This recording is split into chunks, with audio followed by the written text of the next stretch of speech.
My parents recently had to take down a box elder tree that wasn't doing so well, and they were kind enough to save me some of the logs. If you're not familiar with box elder, it is the lightest weight, lowest density species of maple there is. It's pretty close to poplar, or I might even say pine. It's almost like a softwood. It's not really good for large furniture projects, but for smaller things and decorative things, it can be pretty cool if it grows under the wrong conditions. I say wrong conditions because wood, just like people, can often be a lot more interesting when it undergoes some stress. And that is the case with box elder. So while it doesn't look like much on the outside, we're about to run over to the bandsaw and open this thing up and see what kind of goodies we have on the inside.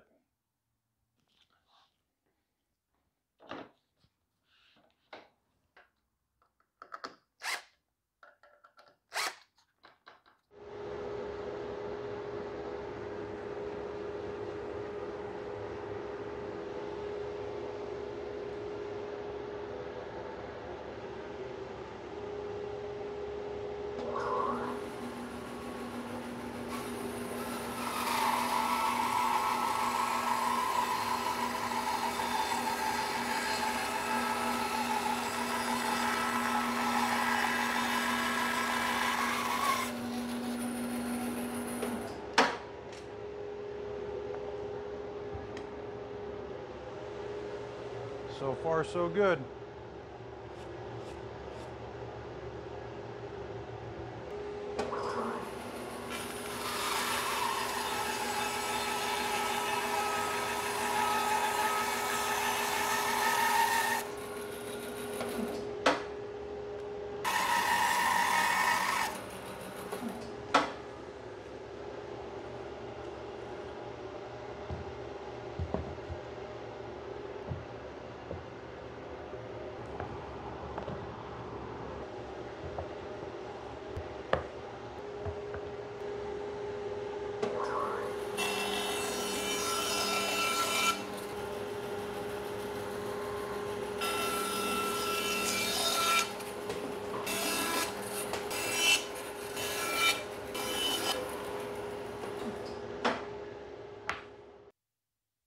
Well, that was a lot of fun, and here is the outcome. What you're looking at here is referred to as flame box elder because of the flame discoloration. And normally, the closer you get to the base of the tree or the center of the tree, the more discoloration you're going to see.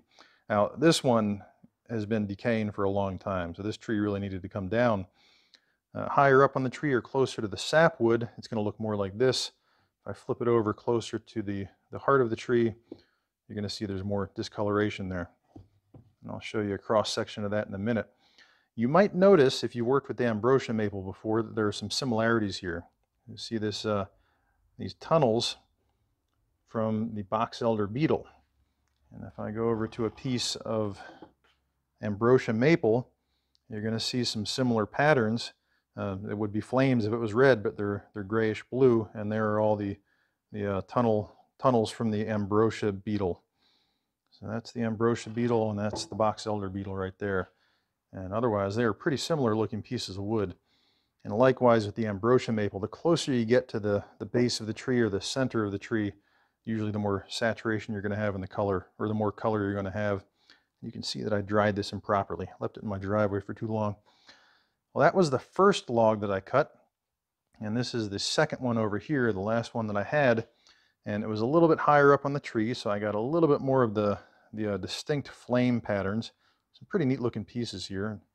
I really like that one because it's got some symmetry. So I'm going to probably keep this live edge on there. And I don't know what I'll do with it though. Now, after this dries, the intensity of the red color will fade a little bit, but it is going to pretty much stay looking the same for, I'm not sure for how long, but this piece is completely dried right here. I did this maybe 2 months ago, which is ordinarily not enough time to dry wood. Usually you want to give it about 1 year for every inch of thickness to air dry before you kiln dry it. I gave this one a few weeks and then popped it in the oven with some other stuff for 1 hour at 175 degrees, which is the lowest I can get the oven to go to, just to kill the bugs and to dry it out a little bit more. And then I let it sit for a few more weeks for the moisture levels to stabilize and any shrinking to occur. I jointed it, and 2 weeks later it's still perfectly flat. So just 2 months after I cut up this log give or take. This is a usable piece right here. In fact, I've already done one project with some of this wood. I made a banana holder. So these are some other pieces that I cut up earlier on and dried. This one I took up to 350 degrees to see if the higher temperature, that's 350 Fahrenheit, to see if the higher temperatures would change the color much. And it did. It browned up the lighter parts a little bit, but it didn't seem to take away any of the pink color. I believe it will fade with time. I'm not sure exactly how much time, but that's what it looks like after being baked in the oven. So heat doesn't seem to affect it that much. And just to see what we're looking at with the moisture levels here. I'm going to do this on the softwood setting because even though this is technically a hardwood, it's a very soft hardwood. The meter doesn't know about that stuff. It just knows how soft the wood is. 53% right there and 12% on this one. So this is pretty good workshop temperature for the end of the summer. And just so you know, if I did it on the hardwood setting, 35% and 3%. So you can still see that this is soaking wet. This is very dry right there. And that is also why this thing weighs almost nothing. This is kind of like a piece of poplar right there. Now, a few other pieces that I did. I have a cookie right there. And the neat thing about this cookie is you can kind of see how this other pattern shows up.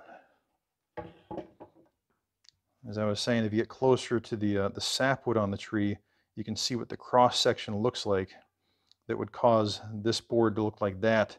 And as you move closer to the center of the tree, why this one looks like that. That's kind of telling. I got some cracking in this one, which is a little bit disappointing because I planed this sucker by hand. But I did some more cookies right here that are currently drying. I saturated those with pentacryl first. I've had pretty good luck with this in the past for cookies. I did some plumwood cookies a while back. That's a very dense hardwood and it cracks pretty easily. And I was able to keep some cookies in pretty good shape using the pentacryl.